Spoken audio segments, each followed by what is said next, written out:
ওগো বউ, শুনছো? মিমির কেবিনে ঢুকে বললাম। ওই, তোকে না বলছি অফিসে আমাকে এইসব বলে ডাকবি না, তারপরেও কেন ডাকিস? তুমি আমার একমাত্র বউ, তোমাকে ডাকবো না তো এইভাবে কাকে ডাকবো? না, তুই ডাকবি না এইভাবে আমাকে। কি আমার পড়া কোপাল রে, বউকে একটু আদর করতে ডাকাও যাবে না। নিজের কপালে হাত দিয়ে বললাম। তোর আজে বাজে কথা আমি শুনতে চাই না। তুই বাইর হ আমার কেবিন থেকে। কি আর করার, শেষমেশ মনে মনে মিমির 14 গোষ্ঠী উদ্ধার করতে করতে বাইর হইলাম। এবার আপনাদেরকে পরিচয়টা দেওয়া যাক। আমি নীল চৌধুরী, বাবা মায়ের একমাত্র সন্তান। নিজের বাপের ইয়া বড় একটা অফিস থাকতেও এখন বউয়ের অফিসের বউয়ের বিয়ে চাকরি করা লাগে। ওই যে কথায় আছে না, ভাবিও করিও কাজ, করিও ভাবিও না। ভালোবেসে বিয়ে করেছিলাম, বিয়ের আগে কত ভালোবাসা দেখাইতো, আর এখন পুরো ডেভিল একটা। কথায় কথায় আমার মতো একটা পিচ্চি ছেলেটার ঝাড়ি আর রাগ দেখায়। বিয়ের পর আমার বাবা মাকেও বস করে নিয়েছে।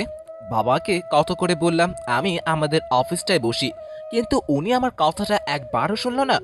উনি শুনলো ওনার বৌমার কথা, বৌমাকে পেয়ে এখন নিজের ছেলেটাকেও ভুলে গেছে। মানবতা আজ কোথায়? দুপুরে লাঞ্চ টাইমে। কি করো সোনা? মিমির কেবিনে ঢুকে বললাম। তুমি আবার আসছো? তো কি ভাবতেছিলা আমি আর আসবো না? আসছো তো ভালো কথা, তার নক না করে আসছো কেন? বউয়ের কেবিনে আসবো তাও নক করে? কি? আমার মুখের ওপর কথা? যা, তুই এই ফাইলগুলো কালকের মধ্যে কমপ্লিট করে আনবি বলেই নীলের হাতে 4 থেকে 5টা ফাইল ধরিয়ে দিলাম। কালকের মধ্যে এতগুলা ফাইল? ইম্পসিবল। কালকের মধ্যে ফাইলগুলো আমার কমপ্লিট চাই, ব্যাস। তুমি বউ না যেন আস্তে একটা ডেভিল। আস্তে আস্তে বললাম কথাটা। কি বললে? না কিছু বলিনি তো, শুনলে আজ আমার খবর ছিল। ও, যাও, এখন গিয়ে কাজ করো। হুম, শুধু হুকুম আর হুকুম, করবো না এই ফাইলগুলা কমপ্লিট, দেখি কি করে। মনে মনে বলতে বলতে নিজের কেবিনে চলে গেল নীল। মিম আমার কেবিনটা ওর কেবিনের পাশেরটা দিয়েছে, আর মাঝখানে দেওয়ালটা পুরো গ্লাস সিস্টেম। আমি যেন কোনো মেয়ের সাথে লুতুপুতু করতে না পারি, তাই এই ব্যবস্থা। বিকালে আমি এসে গাড়িতে বসে মিমের জন্য অপেক্ষা করছি। আমি মিমকে আসতে দেখে গাড়ির দরজা খুলে দিলাম। তুমি আমার বিয়ে হয়ে আমার আগে অফিস থেকে বেরিয়ে গাড়িতে এসে বসে আছো? কেন, তোমাকে কি আমি কোলে করে নিয়ে এসে গাড়িতে বসাবো? আবার শুরু করলে তোমার ওইসব ফালতু কথা। হুম। কথা না বলে এখন চুপচাপ গাড়ি চালাও। হুম, এখন তো সব আপনার কথা মতোই হবে। আপনি যা বলবেন আমাকে তাই করতে হবে নাকি? তুমি কি চুপচাপ গাড়ি চালাবা, না তোমাকে নামিয়ে দিব? আমি কথা বললে প্রবলেম তোমার, আমার না। তাই আমি কেন নামবো, তুমি নেমে যাও। নীল! মিমের চিৎকার শুনে আমি আর কোনো কথা না বলে চুপচাপ গাড়ি চালাতে লাগলাম। বাসায় পৌঁছে আম্মু, আম্মু! কি হয়েছে রে মিম? আমি রান্নাঘর থেকে বেরিয়ে গিয়ে বললাম। আম্মু, তোমার ছেলে কি করেছে জানো? চাপ বাবা, আমি আবার কখন কি করলাম? অবাক হয়ে মনে মনে কথাটা বললাম। কি করছে রে? সকালে আমি তোমার ছেলের কেবিনে গিয়েছিলাম একটা কাজে, কিন্তু ও আমাকে ঝাড়ি মেরে বের করে দিয়েছে। আর জানো, আসার সময় আমাকে গাড়ি থেকে বের করে দিতে চাচ্ছিল। নীল, এগুলো কি সত্যি? আম্মু, এগুলো সব মিথ্যা কথা। ও আমার সাথে এগুলা করেছে, আমি না। আম্মু, দেখেছো তোমার ছেলে তোমার সামনেই আমাকে মিথ্যাবাদী বলছে। আম্মু বিশ্বাস করো, আমি সত্যি বলতেছি, আমি ওর সাথে এমনটা করিনি। আমি কোনো কথা শুনতে চাই না। আম্মু আমি সত্যি বলতেছি, আমি কিছুই করিনি। চুপ বললাম তো, আমি তোর কোনো কথাই শুনতে চাই না। অতঃপর আমাকে এক গাদা ঝাড়ি আর বকা দিয়ে আম্মু চলে গেল। আর এইদিকে আমি হাসতে হাসতে সোফার উপর শুয়ে পড়ে গড়াগড়ি করতেছি। এটা কিন্তু তুমি ঠিক করলে না। কোনটা?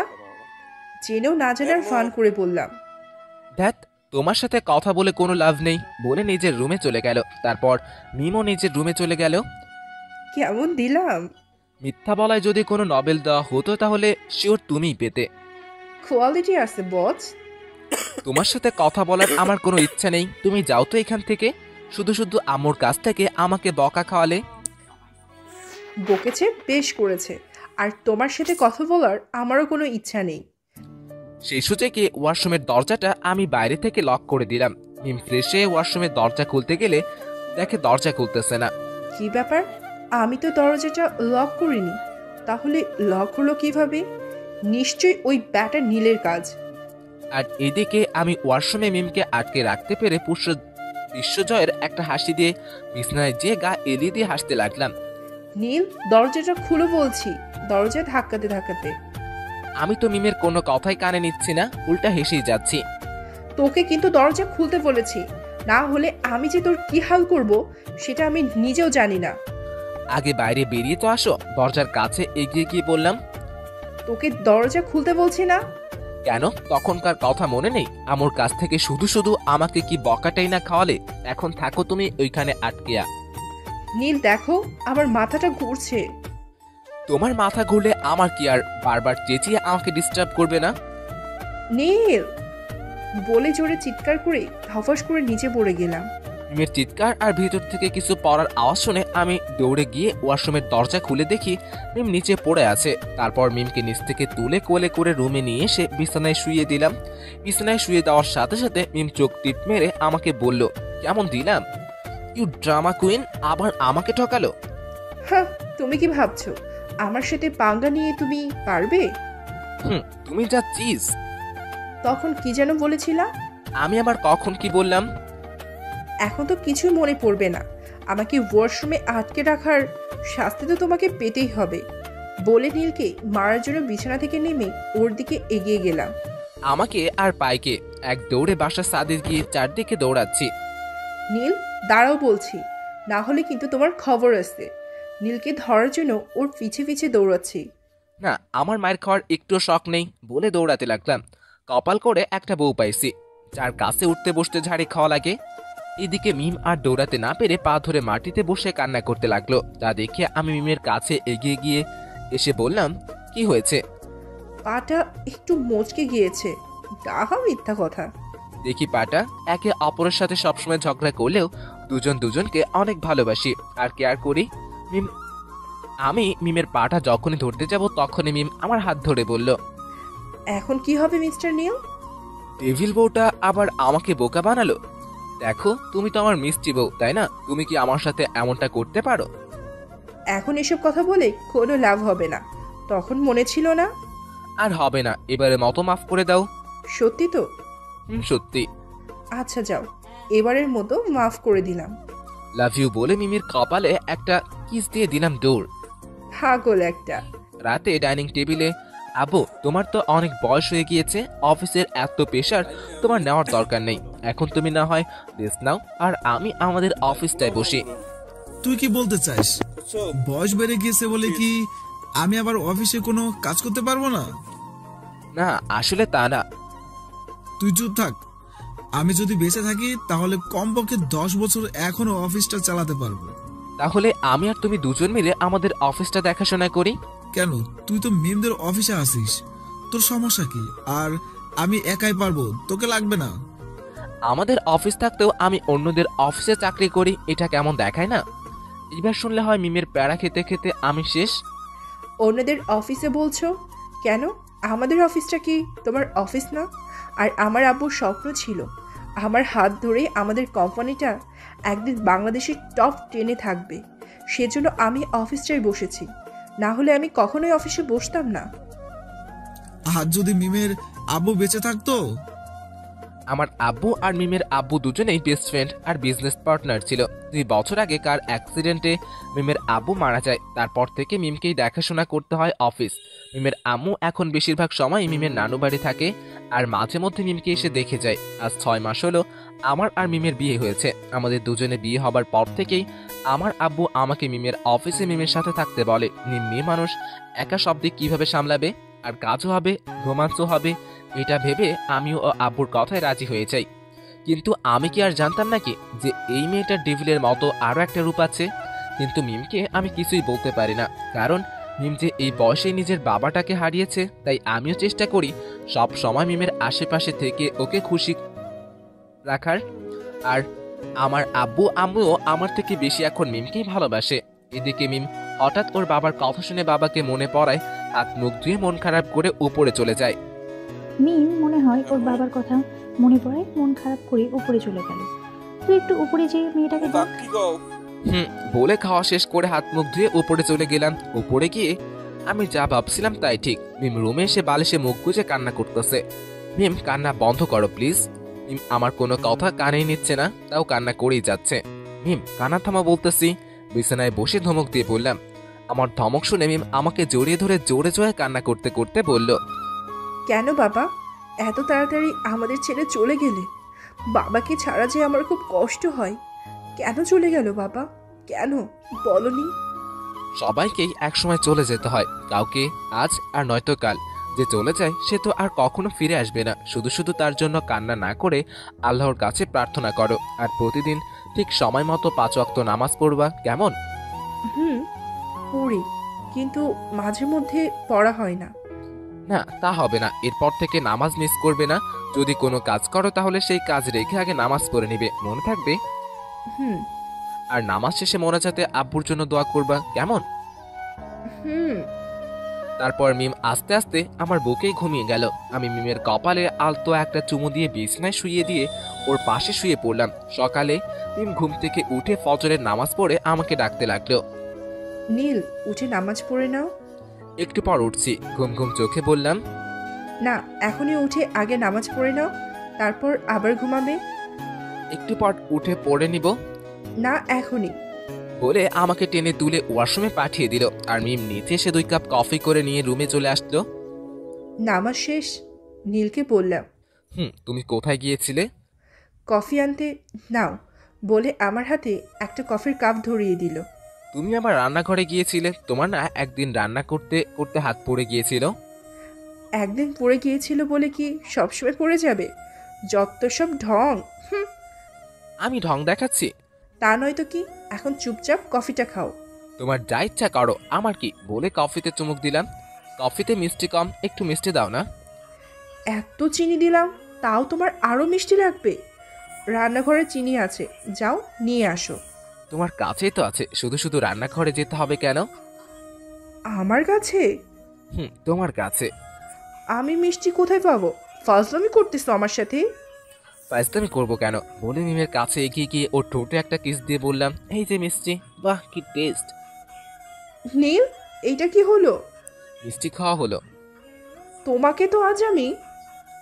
বলে আমার পিছনে দৌড়াতে লাগলো। দৌড়াতে দৌড়াতে মিম আমার শার্টের কলার ধরে টান দিয়ে আমি ভর ঠেকাতে না পেরে মিমের গায়ের উপর পড়ে যাই, আর মিমের ঠোঁটের সাথে আমার ঠোঁট লেগে যায়। তারপর আমি বললাম, মিষ্টি আরো লাগবে বললেই হতো, শুধু শুধু এইভাবে দৌড়াদৌড়ি করানোর মানে হয়? তোকে তো আজ আমি। বলেই নীলের বুকের উপর কিল মারতে লাগলাম। মিম ব্যথা পাচ্ছি কিন্তু। পাও, তাতে আমার কি? আমার বুকে কিল মারতে মারতে বলল, মিম সত্যি ব্যথা পাচ্ছি কিন্তু আমি। কাঁদো কাঁদো গলায় বললাম কথাটা। তারপর মিম আমার উপর থেকে আমাকে ধাক্কা দিয়ে সরিয়ে দিয়ে উঠে পড়লো। আমাকে উঠাও। মিমের দিকে হাত বাড়িয়ে দিয়ে বললাম, পারলে নিজে নিজেই উঠো। বলে নিচে নেমে আসলাম। নিচে এসে রান্নাঘরে যেয়ে দেখে নীলের আম্মু রান্না করছে। আম্মু, গুড মর্নিং। Good morning. আম্মু, আমি তোমাকে একটু সাহায্য করি?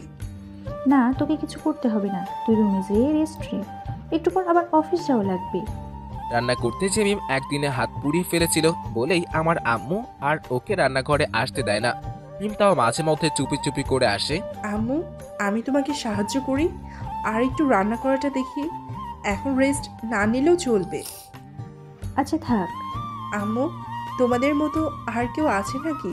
আমি জানি না, তোমরা অনেক অনেক ভালো। কেউ চায় না বাড়ির বউ অফিসে যেয়ে বসুক, কিন্তু তোমরা আরও আমাকে সাপোর্ট দিয়েছো। আর বিয়ের কয়েকদিন পর থেকেই সবাই নতুন বউকে রান্নাঘরে আর বাড়ির সবার দায়িত্ব দিয়ে দেয়, কিন্তু আমার একদিনও রান্না করতে যেয়ে হাত পড়ে গিয়েছিল বলে তোমরা আর আমাকে রান্নাঘরে আসতে দিতেই চাও না। তোমরা এত ভালো কেন? এত সুখ কি আমার কপালে সইবে? সবাই যদি তাদের বাড়ির বউকে বিয়ের চোখে দেখতো তাহলে আর এমনটা হতো না। তারপর দুজন মিলে গল্প করতে করতে রান্না শেষ করলাম। রান্না শেষে সবাই মিলে একসাথে বসে নাস্তা করে নিলাম। তারপর আমি আর মিম রেডি হয়ে অফিসে চলে গেলাম।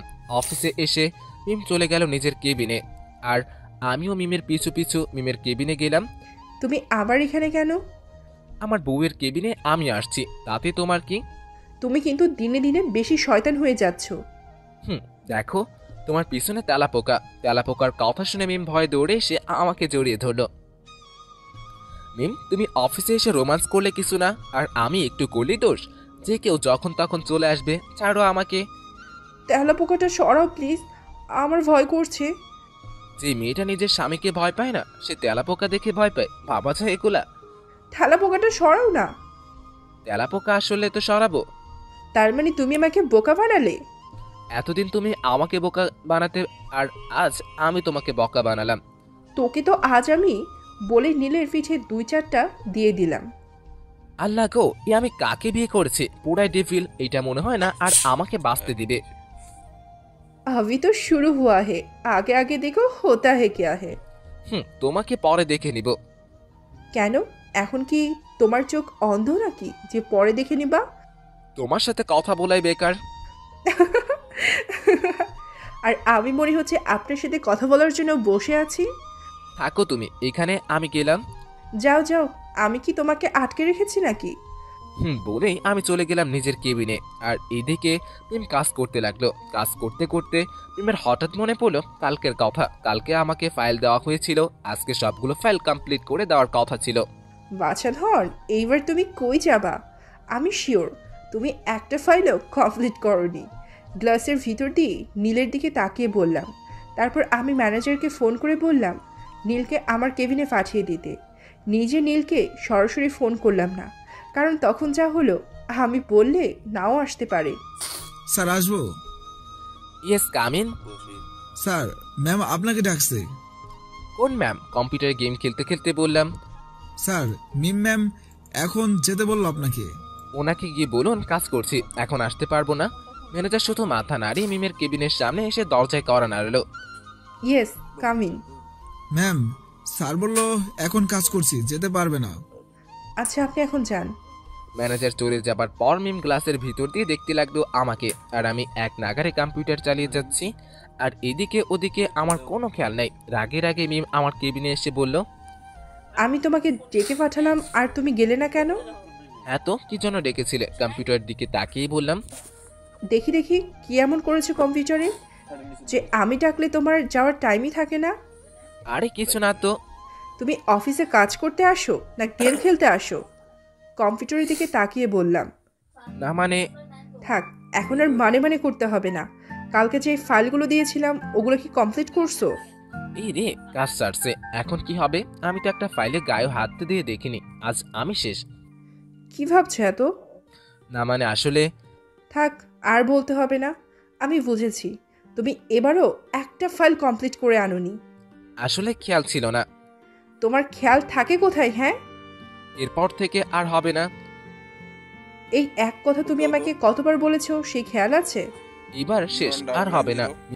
আমি আর কিছু শুনতে চাই না। এবার আমি বাবাকে বলে দিব, তারপর দেখো তোমার কি হয়। বলেই নিজের কেবিনে চলে আসলাম। মিম চলে যাওয়ার সময় আমি পিছন থেকে অনেকবার ডেকেছিলাম, কিন্তু মিম আমার দিকে একবারও না তাকিয়ে নিজের কেবিনে চলে গেল। এদিকে আমি বসে বসে শুধু একটা কথাই ভাবছি, আর যদি আব্বু এটা জানতে পারে তাহলে তো আমাকে আজ শেষ করে ফেলবে। অন্যজনদের বাবা মা নিজের ছেলের বউকে একটু ওদিক ওদিক হলে সহ্যই করতে পারে না, আর আমার বাবা মা নিজের ছেলেকে পর করে দিয়ে এখন বৌমাকে আপন করে নিয়েছে। মানবতা আজ কোথায় আপনারাই বলুন? মিম রেগে আছে বলে আমি আর সারাদিন মিমের সাথে দেখা করিনি। মিমের সাথে দেখা করতে গেলে আমার যে কি হাল করবে সেই ভয়ে আর যাইনি আমি। অফিস শেষে আমি আর মিম বাসায় চলে আসলাম। আসার সময় সারাটা রাস্তা মিম আমার সাথে একটা কথাও বলেনি। আমি অনেকবার বলার পরেও মিম একটা কথাও বলেনি। বাসায় এসে মিম সোজা রুমে চলে গেল, আর আমি গাড়ি পার্ক করে ভিতরে গিয়ে সোফার উপর বসে পড়লাম। কি রে, টায়ার্ড লাগছে? হুম। যা ফ্রেশ হয়ে আয়, আমি টেবিলে খাবার দিচ্ছি। না আম্মু, এখন কিছু খাবো না, একটু রেস্ট নিয়ে একেবারে রাতে ডিনার করে নিব। আচ্ছা। বলে রুমে চলে আসলাম। এদিকে মিম ফ্রেশ হয়ে এসে আমাকে রুমে ঢুকতে দেখেও ও রুমের বাইরে চলে যেতে লাগলো। তা দেখে আমি মিমের হাত ধরে আমার সামনে এনে দাঁড় করালাম। তোমার সমস্যা কি? আসার সময় একটা কথাও বললে না, আবার বাসায় এসেও আমাকে অ্যাভয়েড করছো কেন? অফিসের কথা মনে আছে?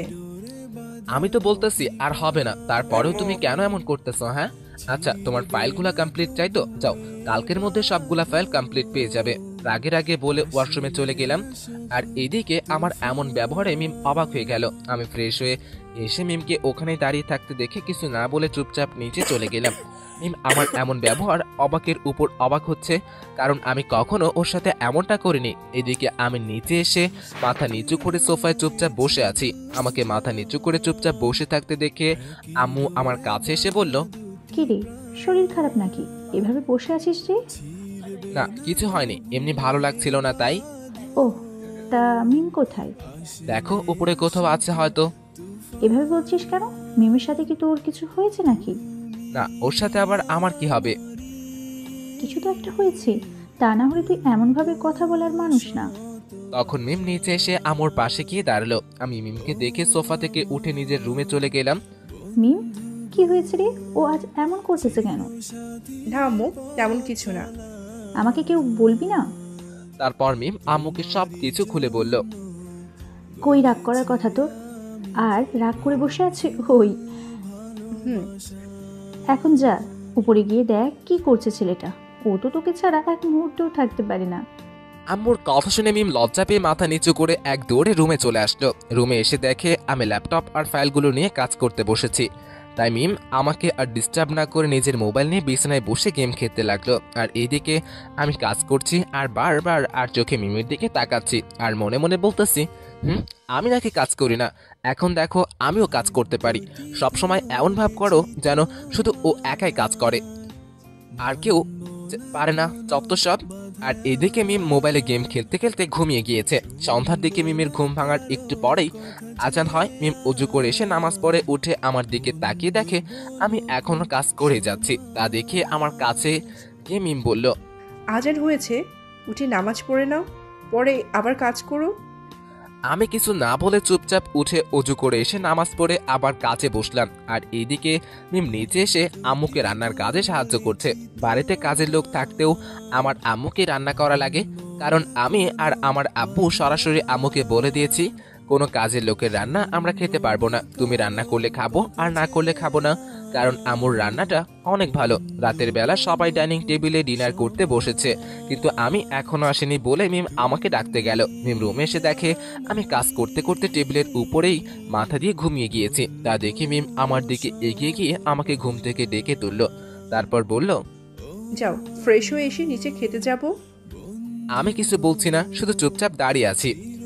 নীল, আমি কিন্তু তোমাকে কিছু বলছি। আমার খিদে নেই, আমি কিছুই খাবো না। তোমাকে কিভাবে নিয়ে যেতে হয় সেটা আমার খুব ভালো করে জানা আছে। বলে নীলকে জড়িয়ে ধরে ঠোঁটে কিস করে দিলাম। আমার এমন কাণ্ড দেখে নীল অবাক, আর আমার উপর নীলের যত অভিমান ছিল ওইটা দূর হয়ে গেছে। এটা কি হলো? Ninja technique. এখন তো চলো। লজ্জা পেয়ে মাথাটা নিচু করে বললাম। বাহ, মিষ্টিটা কি টেস্টি ছিল, আর একটা দাও না। মার দিব কিন্তু। তারপর দুজনে নিচে চলে গেলাম। নিচে গিয়ে আমি আর মিম চেয়ারে গিয়ে বসলাম। আমি মিমের সামনাসামনি চেয়ারটায় গিয়ে বসলাম। কিরে, এত দেরি হলো? শরীর ঠিক আছে তো তোর? আসলে কাজ করতে করতে ঘুমিয়ে গিয়েছিলাম তাই। এরপর তো ছাটার বাড়ি পড়বে। ও, তার মানে আবারও তুমি আমার মাথায় পানি ঢালছো? এখন যান, গোসল করে এসে নামাজ পড়ে নিন। যাচ্ছি বলে ওয়াশরুমে চলে গেলাম। আর মিম ঘরটা গুছিয়ে নিচে চলে গেল। আমি গোসল শেষে নামাজ পড়ে আবার বিছানায় গিয়ে শুয়ে পড়লাম। আর মিম রান্নাঘরে গিয়ে আম্মুকে বলল, আমি তোমাকে হেল্প করি। তুই আবার রান্নাঘরে আসছিস? তো কি আমি শুধু ঘরে বসে খেয়ে মোটা হব? থাক, আর মুখ ফোলাতে হবে না। এখন থেকে আসবি রান্নাঘরে, কিন্তু আগুনের থেকে দূরে থাকবি। আচ্ছা, খুশি হয়ে ওনাকে জড়িয়ে ধরে বললাম। হয়েছে, ছাড়, এখন আমাকে রান্না করতে দে। আর তোমার কি কি লাগবে বলো, আমি এগিয়ে দিচ্ছি। ওনাকে ছেড়ে দিয়ে বললাম। রান্না শেষে আম্মু বলল, মিম, তুই গিয়ে নীলকে আর ওর আব্বুকে ডেকে নিয়ে আয়, আমি টেবিলে খাবার দিচ্ছি। আচ্ছা বলে রান্নাঘর থেকে বেরিয়ে প্রথমে আব্বুর রুমে গেলাম। আব্বু, আসবো? আয়, তুই আসবি আবার কিসে জিজ্ঞেস করা লাগে নাকি? আব্বু, তুমি নাস্তা করতে আসো, আম্মু টেবিলে খাবার দিচ্ছে। আর আমি গিয়ে নীলকে ডেকে নিয়ে আসি। আচ্ছা যা, আমি আসছি। হ্যাঁ বলে চলে আসলাম নীলের রুমে।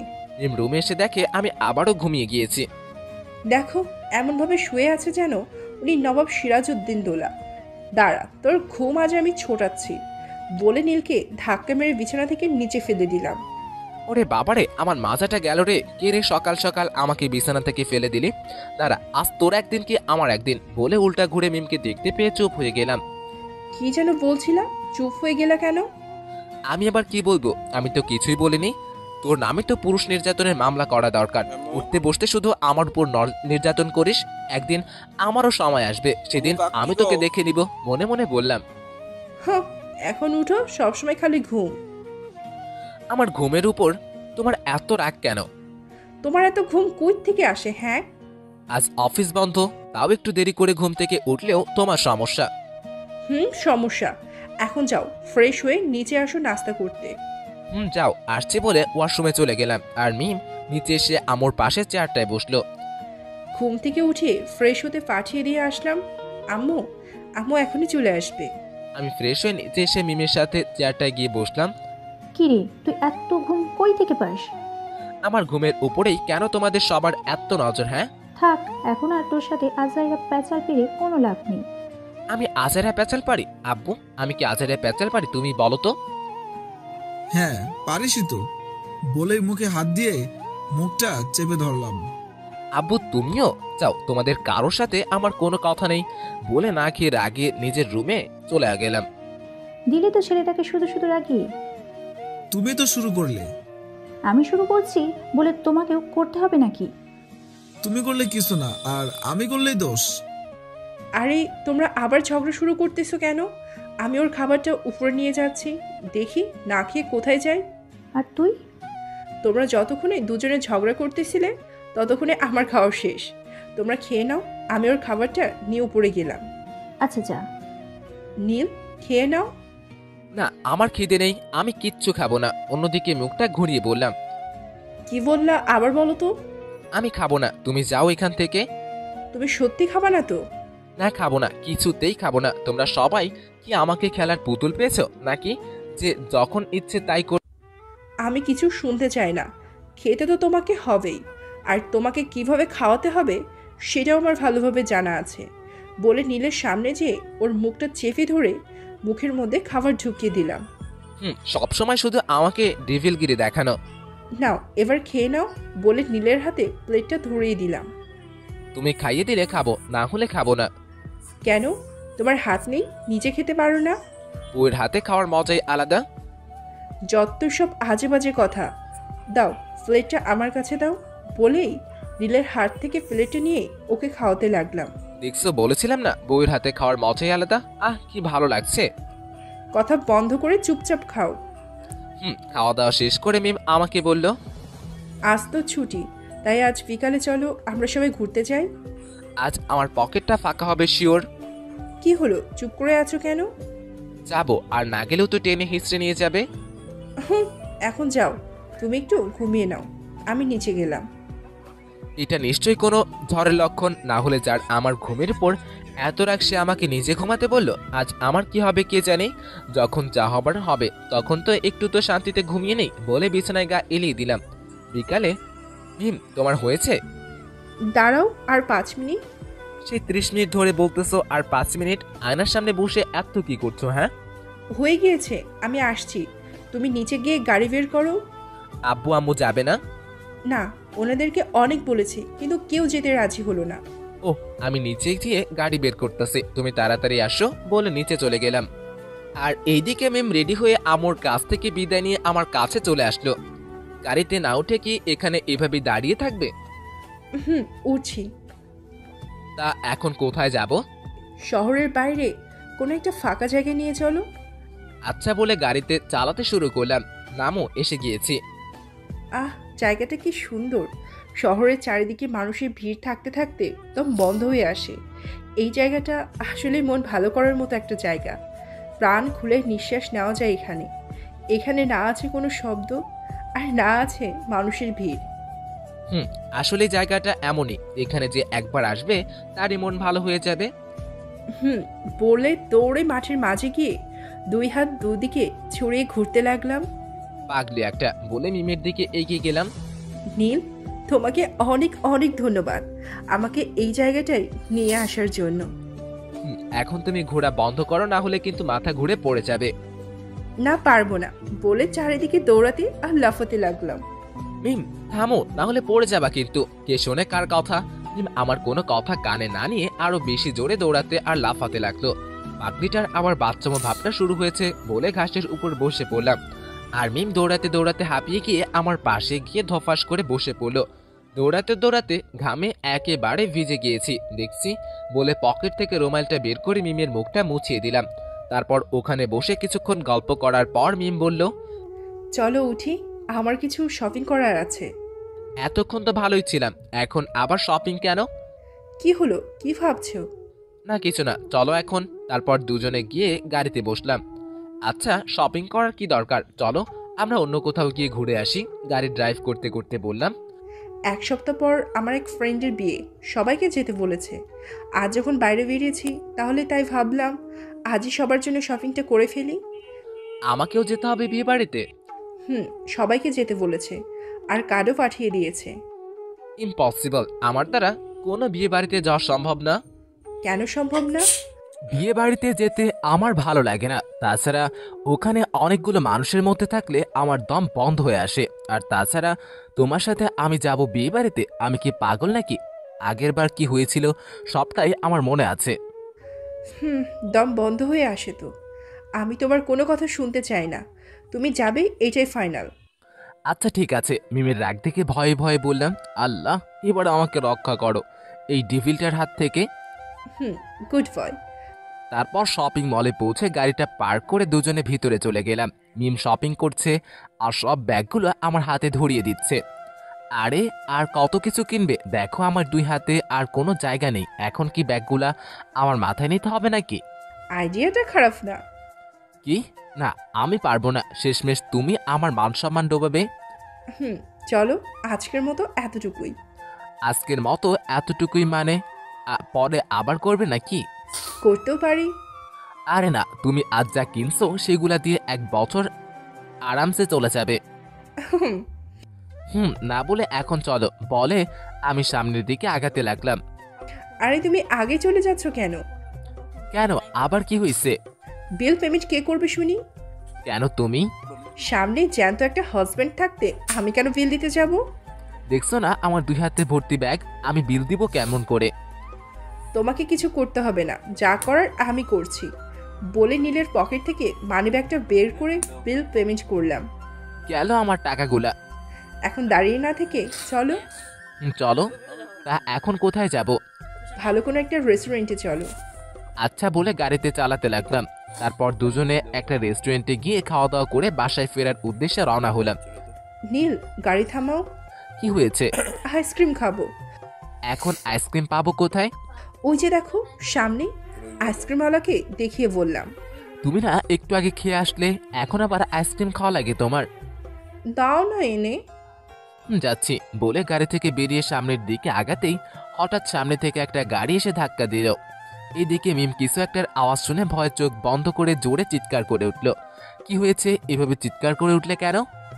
তোমার কিছু হয়নি তো? আমার আবার কি হবে, তুমি কান্না থামাও। তাহলে অ্যাক্সিডেন্ট হলো কিসের? একটা ট্রাক এসে আমার সামনে একটা খাম্বায় বাড়ি মারছে। আল্লাহর কাছে শত শত শুক্রিয়া যে তোমার কিছু হয়নি। এখন তুমি চুপ করে এখানে বসে থাকো, আমি তোমার জন্য আইসক্রিম নিয়ে আসছি। না এখন কোথাও যাওয়া লাগবে না, চলো বাসায় যাই। আরে পাগলি, ভয় পাচ্ছ কেন? আর কিছুই হবে না, আমি যাব আর আসবো। না থাক, যাওয়া লাগবে না, আমার অনেক টায়ার্ড লাগছে, তুমি বাসায় চলো তো।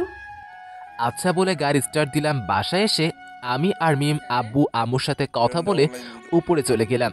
আমি তো উপরে গিয়ে ফ্রেশ হয়ে বিছানায় গা এলিয়ে দিলাম। আর মিম ফ্রেশ হয়ে এসে নামাজ পড়ে বিছানায় কাছে গিয়ে আমার কান ধরে উঠিয়ে তুলল। আরে কি হয়েছে, এইভাবে কান ধরে টানছো কেন? যাও উঠে সোজা গিয়ে উজু করে এসে নামাজ পড়ে নাও। যাচ্ছি বলে উঠে উজু করে এসে নামাজ পড়ে নিলাম। একটা হবে নাকি? কি? মিষ্টি? আমি এখন মিষ্টি পাবো কই? তোমাকে দিতে হবে না, আমার লাগবে, আমি নিজেই নিয়ে নিচ্ছি বলে মিমের সামনে এগিয়ে গিয়ে ওর ঠোঁটের সাথে নিজের ঠোঁট মিশিয়ে দিলাম। বাকিটা ইতিহাস। পরের দিন সকালে আমি আর মিম রেডি হয়ে নাস্তা করে অফিসের উদ্দেশ্যে রওনা হলাম। অফিসে এসে নিজের কেবিনে যেতে যেতে মিম আমাকে বলল, আজ 11টায় মিস্টার জাফর সাহেবের মেয়ের মারিয়ার সাথে মিটিং আছে, তুমি সব কিছু রেডি করে রেখো কেমন? আচ্ছা এই ডিলটা হলে আমাদের কোম্পানির অনেক লাভ হবে। আচ্ছা, তুমি নিজের কেবিনে যাও, আমি সবকিছু রেডি করতেছি। বলে নিজের কেবিনে চলে আসলাম। আমি নিজের কেবিনে এসে কাজের সব ফাইলগুলো একবার করে চেক করে গুছিয়ে নিলাম। আর এদিকে 11টার দিকে মিস মারিয়া আর ওনার পিএ তিশা আসলো আমাদের অফিসে। তারপর ম্যানেজার মিমকে বলল, ম্যাম, মিস মারিয়া আসছে। ওনাকে মিটিং রুমে নিয়ে যান, আমি আসছি বলে ফোন রেখে দিলাম। নীল, সব কিছু কি রেডি? মিস মারিয়া চলে আসছে। মিম আমার কেবিনে ঢুকে বলল, রেডি, চলো। টেবিলের উপর থেকে ফাইলগুলো নিয়ে চলে গেলাম মিমের সাথে। মিম আগে আগে যাচ্ছে আর আমি ওর পিছনে পিছনে যাচ্ছি। মিম মিটিং রুমে ঢুকে মিস মারিয়া আর ওনার বিয়ে তিশাকে সালাম দিল আর মিস মারিয়ার সাথে হাত মিলিয়ে ওনাকে বসতে বলল। আর আমি ফাইলগুলো নিয়ে ভিতরে গিয়ে টেবিলের উপর রেখে মিমের পাশে দাঁড়িয়ে রইলাম। দাঁড়িয়ে আছো কেন? বসো। আমাকে পাশে দাঁড়িয়ে থাকতে দেখে বললাম। বলে মিমের পাশের চেয়ারে বসে পড়লাম। আর এদিকে মারিয়া আমাকে দেখার পর থেকেই হা হয়ে আমার দিকে তাকিয়ে আছে আর মনে মনে বলছে, I am crushed for this person. Ma'am, আমরা মিটিংয়ে আছি কিন্তু। তাহলে এখন মিটিং শুরু করা যাক। নীলের দিক থেকে চোখ সরিয়ে পড়লাম। আর আগে ওর সাথে পরিচয় করিয়ে দিই, ও আমার হাজবেন্ড নীল চৌধুরী। আমি বিবাহিত শুনে মারিয়ার মুখটা মলিন হয়ে গেল। কি হলো, কোনো সমস্যা? আপনি হঠাৎ চুপ হয়ে গেলেন যে? না, কিছু না। High mister Chowdhury. মুখে হাসি এনে নীলের দিকে হাত বাড়িয়ে বললাম। হ্যালো বলে মারিয়ার হাতের সাথে হাত মিলালাম। এবার মিটিং শুরু করা যাক তাহলে।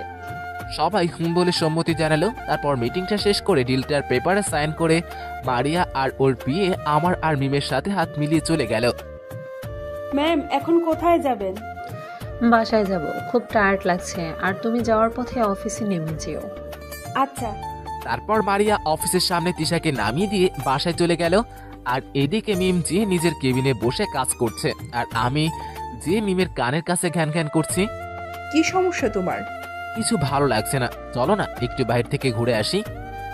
না, আমার হাতে এখন একটু টাইম নেই। তোমার হাতে টাইম থাকলেই বা কবে?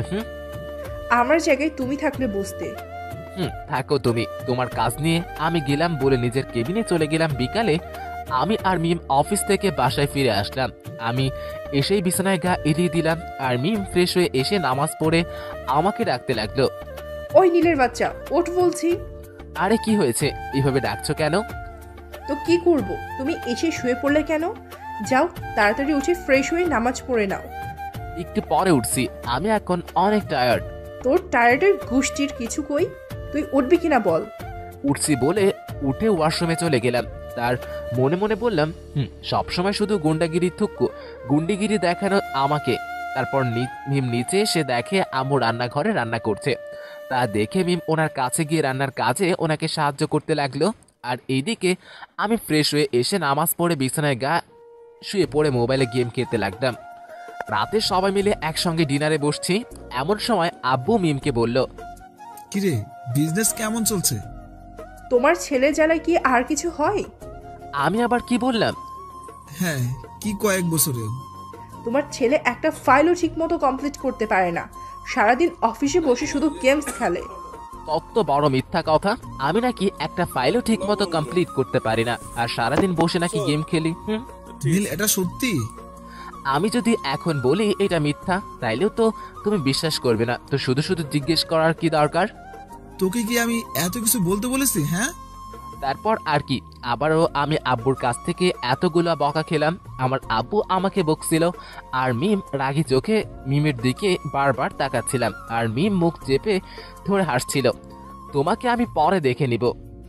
হ্যাঁ, দেখে নিও, আমিও দেখি তুমি আমার সাথে কেমন পারো। ফো। খাওয়া দাওয়া শেষে আমি আর মিম নিজেদের রুমে চলে গেলাম। তুমি সবসময় আব্বুর কাছ থেকে আমাকে বকা খাও কেন? এত বকা খাও তারপরও ভালো হও না কেন? আমি এমনই। হ্যাঁ, আমি এমনই। যাও, তোমার সাথে কোনো কথা নাই বলে মিমের অপর দিকে মুখ ঘুরিয়ে শুয়ে পড়লাম। আমি মনে হচ্ছে তোমার সাথে কথা বলার জন্য এখানে বসে আছি বলে দরজাটা বন্ধ করে লাইট অফ করে নীলের অপর দিকে মুখ ঘুরিয়ে শুয়ে পড়লাম। 7 দিন পর। মিম, তোমার হলো? হ্যাঁ আসছি। আর কত দেরি? এই তো চলে আসছি, এখন চলো। আমি মিমের দিকে তাকাতেই হা হয়ে গেলাম। মিমের পুরো পরীর মতো লাগছে। আমি ওর দিকে থেকে তো চোখই সরাতেই পারছি না। হলুদ শাড়ি, সোজা চুলগুলো কোমর পর্যন্ত, হাতে হলুদ চুড়ি, ভর্তি চোখে গাঢ় কাজল, ঠোঁটে গোলাপি লিপস্টিক, সব মিলিয়ে দারুণ। কি হলো, এভাবে তাকিয়ে কি দেখছো?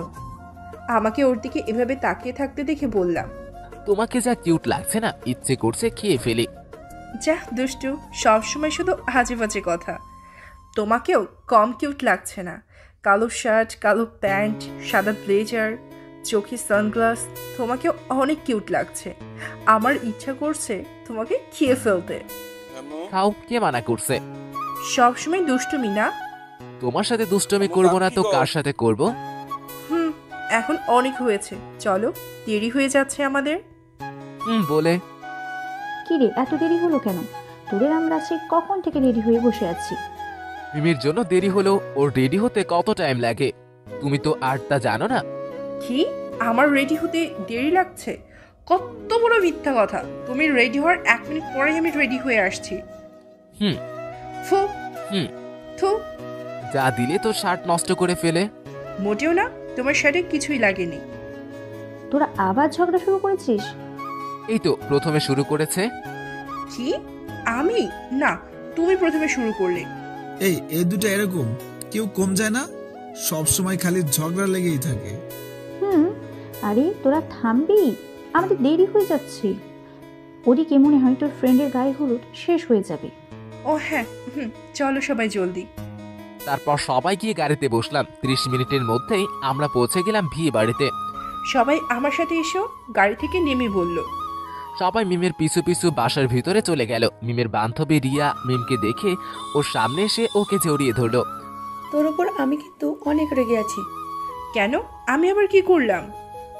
তোর না আরো 2 দিন আগে আসার কথা? কাজের চাপের জন্য আসতে পারিনি, সরি। হুম। আরে বাদ দে, তা পেতনি কেমন আছিস? রিয়ার নাক টেনে দিয়ে। হ্যাঁ, শাকচুন্নি ভালো, তুই? আমিও ভালো। তার শেষমেশ তুই বিয়েটা করেই ফেললি। আপনারা সবাই বিয়ে করে বসে আছেন, আর আমি কি সিঙ্গেলই থাকবো নাকি? তোকে কি তো আজ অনেক সুন্দর লাগছে। ধন্যবাদ। আর তোকেও অনেক কিউট লাগছে। খেয়ে ফেলতে ইচ্ছা করছে। যা ফাজিল। কিরে, আর বাকি শয়তানগুলো কোথায়? কাউকে তো দেখছি না। আমরা এখানে। শয়তানদের নাম না নিতে নিতেই শয়তানগুলো হাজির। হু, কতদিন পরে আবার আমরা সবাই একসঙ্গে হইলাম, তাই না রে? আজ অনেক আড্ডা আর মজা হবে। মিম, জিজু কোথায় রে? ওর কথা বাদ দে, আজ সবকিছু ভুলে গিয়ে শুধু আড্ডা আর মজা মস্তি হবে। ওকে চল, এখন আমরা রুমে গিয়ে বসি। সবাই বলে রিয়ার পিছু পিছু চলে গেল। আর এইদিকে আমি একা একা হাবার মতো দাঁড়িয়ে আছি। ভাইয়া কেমন আছেন? হ্যাঁ ভালো, তুমি? আমার আর মিমের বিয়েতে রিয়াদের সাথে রাহুলও গিয়েছিল। সেদিন থেকেই রাহুলের সাথে আমার পরিচয়। আমিও ভালো। তা আপনি এখানে একা একা দাঁড়িয়ে কি করছেন? চলুন আমাদের সাথে ওই দিকটায়। চলো বলে রাহুলের সাথে চলে গেলাম। আর এদিকে আমার আম্মু রিয়ার আম্মুর সাথে সবাইকে রান্নার কাজে সাহায্য করছে। রিয়ার আম্মু আমার আম্মুকে বারবার নিষেধ করছে কাজ না করার জন্য, কিন্তু কে শোনে কার কথা। উনি রিয়ার আম্মুর কোনো কথা কানে না নিয়েই রান্নার কাজে সবাইকে সাহায্য করছে। আর এইদিকে আমার আব্বু একা একা চারদিক ঘুরে বেড়াচ্ছে দেখে রিয়ার আব্বু গিয়ে ওনার সাথে যোগ দিল। আর এইদিকে মিম আর ওর বান্ধবীরা সবাই রিয়ার রুমে বসে আড্ডা দিচ্ছে আর হাসাহাসি করছে।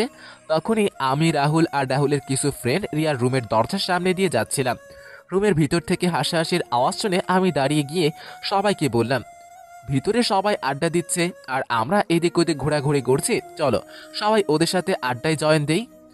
এখানে কি? বউকে মিস করছে, সেই জন্য আসছে মনে হয়। বউকে না, শালিগুলাকে মিস করছি বলে চলে আসছি। শালিগুলোকে মিস করার জন্য আসছেন? শালিগুলোর সামনে বউকে মিস করার কথা বলতে পারবেন না বলে এখন শালিগুলোকে মিস করছি বলছেন? বুঝি, আমরা সবই বুঝি। তোমরা তো সবাই বুঝো। হুম। আমরা আসছি তোমাদের সাথে আড্ডায় জয়েন দিতে। না, আমাদের আড্ডার মাঝে আমরা কোনো ছেলেকে ঢুকতে দিব না। কেন? সেই কৈফত তোমাকে দিতে হবে নাকি? যত সব। যাও এখন, বেরো এখান থেকে। যাচ্ছি যাচ্ছি বলে আমি সবাই কিনে চলে গেলাম। আর মিম গিয়ে ভিতর থেকে দরজা আটকায় দিল। ভাইয়া তুমি এত সহজে হার মেনে গেলে? আমি এত সহজে হার মারার পাত্র না, মাথায় একটা প্ল্যান ঘুরপাক খাচ্ছে। কি প্ল্যান? আরে আস্তে আস্তে ওরা শুনে ফেলবে তো। তারপর সবাই আমাকে চারদিকে ঘিরে ফেললো, আর আমি প্ল্যানটা সবাইকে বুঝিয়ে দিলাম কি কি করতে হবে। বুঝছো সবাই? তাহলে এখন সবাই কাজে লেগে পড়ো। আমি আর ও রাহুলের বন্ধু একদিকটা নজর রাখছি, তারপর সবাই ওইখান থেকে চলে গেল। শুধু আমি আর রাহুলের একটা ফ্রেন্ড মিলে এদিকটা নজর রাখছিল। কিছুক্ষণ পর কাজ শেষ, এই যে প্যাকেট। হাতে একটা প্যাকেট এগিয়ে দিয়ে বলল, এখন এগুলোকে ভিতরে দিব কেমন করে? দরজার নিচে দিয়ে দেই। না, তাহলে সবগুলোই বেরিয়ে আসবে। তাহলে জানালাটা হালকা একটু খুলে প্যাকেটের মুখটা খুলে ওইগুলা নিচে ফেলে দিলেই কাজ হয়ে যাবে। কি বলো তোমরা? আইডিয়াটা ভালো। তারপর আমি যে জানালাটা হালকা খুলে আরশোলাগুলো রুমের মধ্যে ফেলে দিলাম, আর এদিকে ওরা সবাই আড্ডা দিতে দিতে হঠাৎ মিমের চোখ গেল আরশোলার দিকে। মিম আরশোলাগুলোকে দেখার সাথে সাথেই এক লাফ দিয়ে বিছানায় উঠে জোরে জোরে আরশোলা বলে চিৎকার করতে লাগলো। সবাই নীলার চিৎকার শুনে আশেপাশে তাকাতেই একসঙ্গে এতগুলা আরশোলাকে এদিক ওদিক ছোটাছুটি করতে দেখে ওরা সবাই চিল্লিয়ে উঠে কেউ লাফ দিয়ে বিছানায় উঠলো, আবার কেউ কেউ সোফায় উঠে লাফাতে লাগলো। আর এদিকে আমরা সবাই জানালার হালকা ফাঁকা করে ওদের এমন অবস্থা দেখে হাসতে হাসতে শেষ। ভাইয়া তুমি যা দিলে না, দেখছো আমার সাথে পাঙ্গা নেওয়ার ফল কি? ভাইয়া সত্যি ইউ আর গ্রেট। এদিকে মিমের সবাই লাফালাফি করতে করতে হঠাৎ মিম জানলার দিক থেকে হাসাহাসির আওয়াজ শুনতে পেয়ে ওই দিকটা তাকাতেই দেখলো সবাই পেট চেপে ধরে হাসছে। মিমের আর বুঝতে বাকি রইল না যে এইটা কাজটা কার। সবাই এখানে না লাফালাফি করে বাইরে চল বলে এক দৌড়ে রুমের বাইরে চলে আসলাম। আমাকে দৌড় দিতে দেখে সবাই আমার পিছনে দৌড় দিয়ে রুমের বাইরে চলে আসলো। আরে দরজাটা কেউ আটকে রাখো নাই কেন তোমরা? খেয়াল ছিল না। এখন আমাদের কি হবে? আরে আমি আছি না, ভয় পাচ্ছ কেন তোমরা? তাহলে এইটাই তোমাদের কাজ? আমরা কিছুই করিনি, আমরা সবাই এদিক দিয়ে যাচ্ছিলাম আর তোমাদের চিৎকার শুনে এখানে এসে দাঁড়ালাম। তোমাকে আমার খুব ভালোভাবেই চেনা আছে। তোমাকে আমার খুব ভালোভাবেই চেনা আছে, যত সব। চলো সবাই বলে আমি সবাইকে ডেকে নিয়ে চলে গেলাম। যাও যাও, তোমাকে আমি পরে দেখে নিব। কি রে, এভাবে ছেড়ে দিলি ওদেরকে? মিমের সাথে পাঙ্গা নিছো না? আমি কি এত সহজে ওদেরকে ছেড়ে দিব নাকি? তাহলে কি করবি এখন? একটা আইডিয়া বের করতে হবে। সবাই ভাব কিভাবে ওদের সাহায্য করা যায়। সবাই মাথা ঝাঁকিয়ে সম্মতি জানিয়ে ভাবতে লাগলো। পাইছি একটা আইডিয়া। কি? ওদের সবার মাথায় চুইংগাম লাগিয়ে দিলে কেমন হয়? না থাক, পরে আবার আমারটার মাথা থেকে চুইংগাম না উঠলে চুলগুলো কেটে ফেলা লাগতে পারে। তখন সবাই আমাকে টাকলুর বউ বলবে। মিমের কথা শুনে সবাই একসাথে হেসে উঠল। কিছুক্ষণ পর পাইছি আর একটা আইডিয়া। বল শুনি। সবার চুলে রং লাগিয়ে দিলে কেমন হয়? রিয়া, তুই কি চুল ছাড়া আর কিছু নিয়ে আইডিয়া পাস না? এত সুন্দর আইডিয়া দিলাম, তাও তোর পছন্দ হলো না? তোর আইডিয়া তোর কাছেই রাখ। আর তোর না হয় আজ বাদে কাল বিয়ে, তা তোর আমাদের সাথে কি? যা নিচে যা। মিম, তুই আমাকে এভাবে বলতে পারলি? কালকে তো পরের বাড়ি চলেই যাব। ওখানে গিয়ে কি আর এসব করতে পারবো? তাই তোদের সাথে একটু মজা মাস্তি করছিলাম। আর তুই? ও বলে বাবালে, রাগ করে না। থাক তুই আমাদের সাথে। সত্যি? হয়েছে, এখন ছাড় আর আমাকে ভাবতে দে। ভাব। কিছুক্ষণ পর ইয়াহু, পেয়েছি। কি কি? তাহলে শোন সবাই। সবাই আমাকে চারদিকে থেকে ঘিরিয়ে ধরলো আর আমি সবাইকে সবটা বুঝিয়ে দিলাম। ওকে, ডান। রাতে খেলা হবে। ওরা এবার বুঝবে আমরা কি চিজ।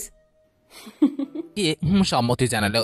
তারপর শুরু হলো আমাদের নাচ। নাচ বললে ভুল হবে, এটা নাচ না অন্য কিছু, কেউ বলতে পারবে না। কেউ একজন একজনের মতো নাচছে, আর থেকে বানরও অনেক ভালো নাচতে পারবে। আমাদের এমন নাচ দেখে সবাই হাসতে হাসতে শেষ। আর এদিকে আমাদের নাচ দেখে গার্লস টিমের সবাই হাসতে হাসতে মাটিতে গড়াগড়ি খাওয়ার মতো অবস্থা। আমাদের টিমের পারফরমেন্স শেষ, সবাই আমাদের দিকে হাসাহাসি করতেছে। এমন অবস্থা দেখে একে অপরের দিকে চাওয়াচাই করতেছি। তারপর সবাই স্টেজ থেকে নিচে নেমে আসলাম। কি হয়েছে, তোমরা এমন পাগলের মতো হাসাহাসি করছো কেন? তোমরা যে পারফরমেন্স করলে না, এর থেকে ভানুরও অনেক ভালো নাচতে পারে। তারপর সবাই এক এক করে হাসি থামালো। এখন রেজাল্ট জানানোর টাইম। আমাদের আজকের উইনার হলো সবাই নীরব, কেউ কোনো কথাই বলছে না। সবার মনে টেনশন ঘুরপাক খাচ্ছে। আর আমার তো বুকের ভিতর ধুকপুক ধুকপুক করছে। আজ যদি মেয়েদের কাছে হেরে যায় তাইলে মান সম্মান সব যাবে। আজকের উইনার হলো গার্লস টিম।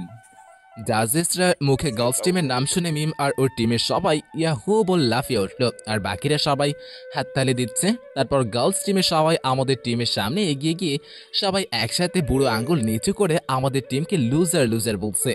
তা দেখে আমার টিমের সবাই মাথা নিচু করে চলে গেলাম। আর এদিকে গার্লস টিম জজেস এর কাছ থেকে পুরস্কার নিয়ে রুমে বসে রাতের প্ল্যান নিয়ে কথা বলছে। রাতে কি রে তোদের হলো? আও ভূত ভূত। আরে থাম থাম, আমরা দৌড়ে যেয়ে রিয়ার মুখ চেপে ধরে। তোদের তো আমি চিনতেই পারিনি। তুই জানতি না আমাদের প্ল্যান, তারপরও ভয় পেলি কেমন করে? তোরা সব কয়টা এমনভাবে সেজেছিস যে আমি মনে করেছি সত্যি সত্যি ভূত। তাহলে ভাব, তুই প্ল্যান জানার পরেও এমন ভয় পাইছিস, তাহলে ওরা সবাই কেমন ভয় পাবে? আজ ওরা সব কয়টা শেষ।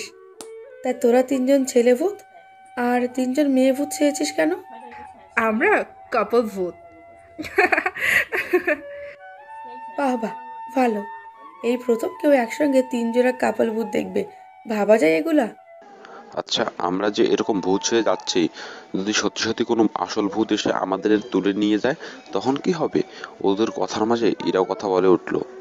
আমাদের নিয়ে যাক বা না নিয়ে যাক, তোকে যেন অবশ্যই নিয়ে যায়, তাহলে আমাদের একটা ভীতু ফ্রেন্ড কমবে। মিমের কথা শুনে সবাই হেসে ফেলল। আমি ভীতু? তা নয়তো কি? যা, তোর সাথে কোনো কথা নেই। ওলি পাপালি, রাগ করে না। এখন শোন, ওরা ডিনার করার পর হয়তো সবাই ছাদে উঠবে, তাই আমরা আগে থেকেই ছাদে থাকবো। আর রিয়া, তোর কাজ কি মনে আছে তো? ওরা যখন ছাদে উঠবে তখন আমি ছাদের দরজাটা লক করে দেব। কিন্তু ওরা যদি ছাদে না যায় তখন?